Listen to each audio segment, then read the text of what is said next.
ba yung kultura? Sabi mo, number one, ang kultura ay isang arts at isang paglalarawan ng kaisipan ng tao ayon sa gusto niyang marating sa kanyang buhay. No, yung kultura po kasi ay ito yung ating nakaugalian, ito yung mga nakasanayan nating uri ng pamumuhay na natutunan natin sa ating environment, sa ating society, at nagmumula sa ating pamilya. Kumbaga yung mga nakagis na natin na ating mga nakaugalian. Pangalawa, ano ba yung mga kalikunan na nagre-represent o nagpapakita ng ating mga kinagis ng kaugalian o yung kultura? Ang una ay yung ideya, yung ating mga iniisip.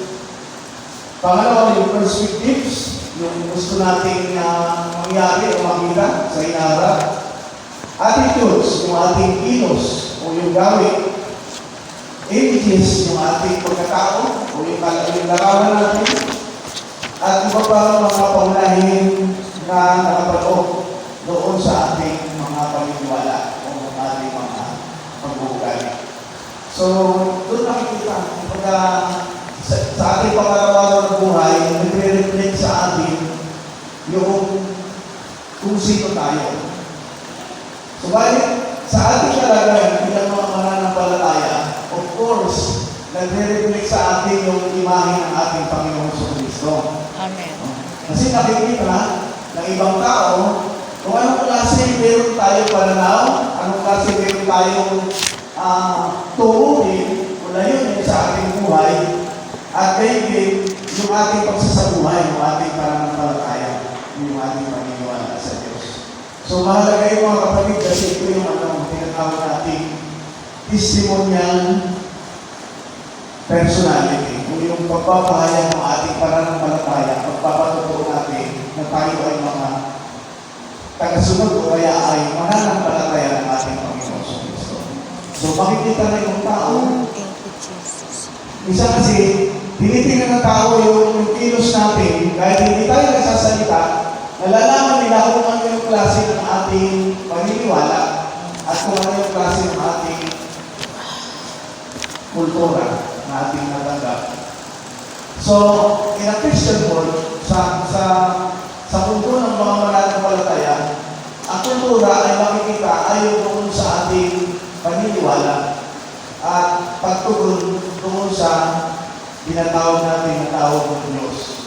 Kasi naniniwala tayo, bawat isa ay mayroong pagkatawag sa atin. Hindi lang tayo tagaupo, hindi lang tayo taga-attend, kundi ang bawat isa sa atin ay binigyan ng Diyos ng kanya-kanyang ministry o gawain.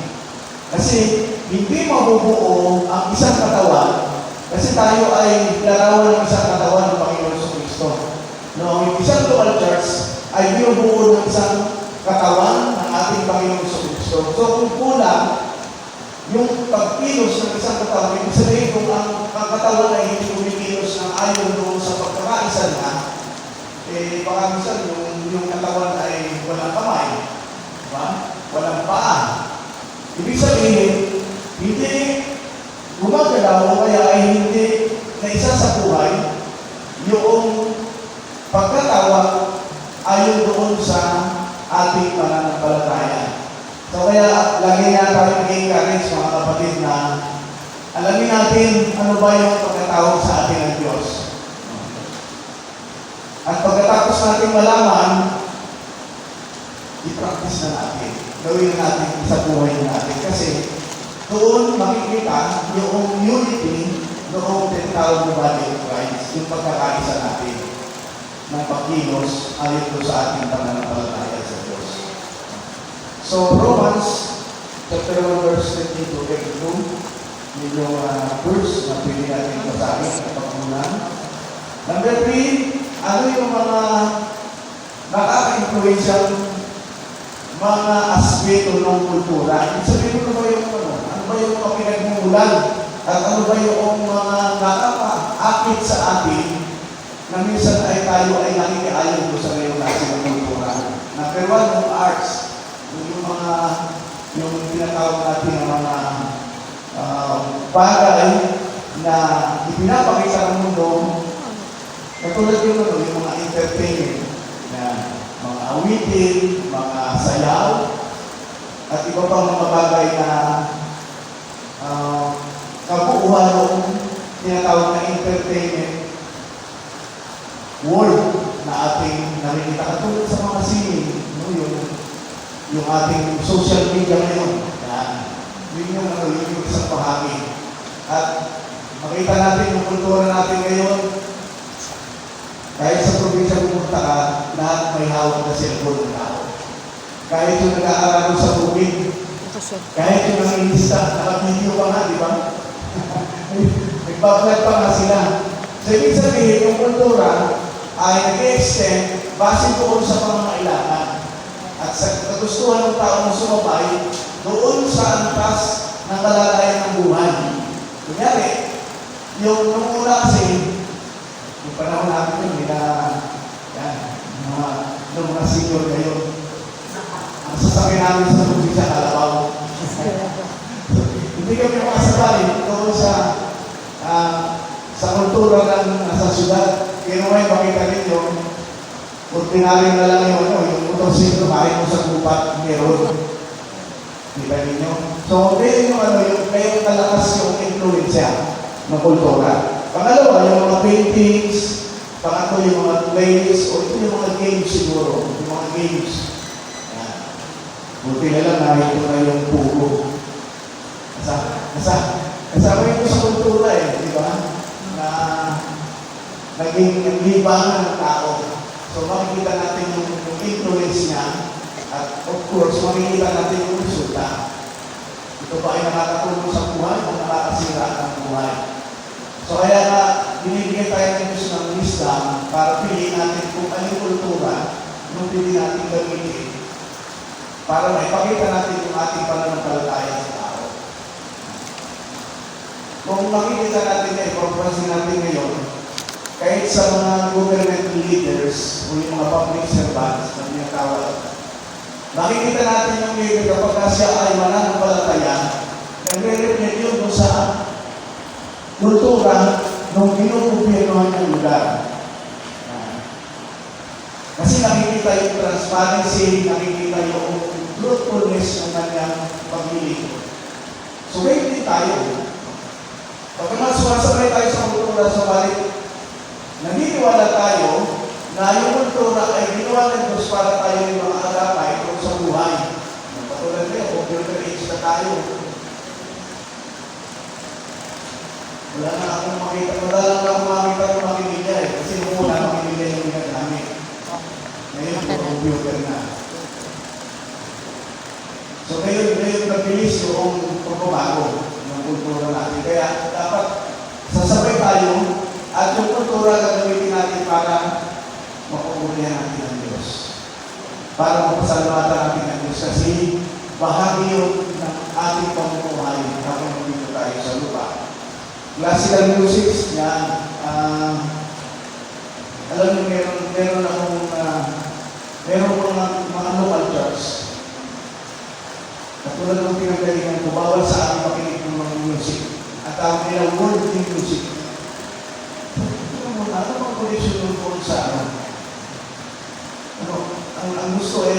ang gusto kakantahin lahat ay mga Christian song. Bawal na makinig ng mga classical music. Ito paano mo hindi pakikinggan naririnig mo sa kapitbahay. Naririnig mo habang nanonood ka ng television. So, sa akin, wala namang connection doon sa aking mananampalataya. Unless lang na i-practice ko kung ano yung dinadala ng kultura ayon sa musika ng tao. Kasi meron na kasi music na minsan ay dadalahin ka doon sa mundo na parang nakalimutan mo yung mundo mo sapagkat ikaw ay sumakay doon sa sinasabi ng musika. May mga gayon Subalit naniniwala tayo na ang musika ay ginawa kasi kung titignan natin kung sa Book of Psalms, imagine, ilang kanta yung ginawa ni Haring David at saka ni Haring Solomon. Napakaraming kanta. Kaya nga may himnan tayo, di ba? Meron tayong himnan. So makikita natin na kahit yung mga sinulat na kanta ni Haring Solomon ay ang dami ng love song doon, mga kapatid. Ang dami ng love song doon. So, ibig sabihin, nai-interpret yung love song ng mundo ay sa pagpapahayag ng damdamin ng isang tao sa kanyang kapwa. At yun, nagre-reflect din yun, yung damdamin ng mga mananampalataya doon sa pag-ibig sa Diyos. So, ngayon yung refleksyon, ngayon yung paglalarawan. Money. Yan, yung pera. Last, yung kalayawan, at saka yung selfish desire, o yung mga pag-umasa sa sarili, sa mga bagay na narito sa mundo. Hindi ko sa mga pagkakit ng kayamanan at ng anumang mga bagay sa mundo. As soon as ito ay pinaniniwalaan natin na bigay sa atin ng Diyos. Ibig sabihin, pagbigay sa atin ng Diyos, ay meron itong akibat na pagpapasalamat at pagpupuli sa Kanya. Hindi natin tinatanggap ang isang bagay kung hindi tayo magpapasalamat sa Diyos. Kasi naniniwala tayo, lahat ng nakakarating sa atin ng mga bagay-bagay ay nagmumula sa Diyos.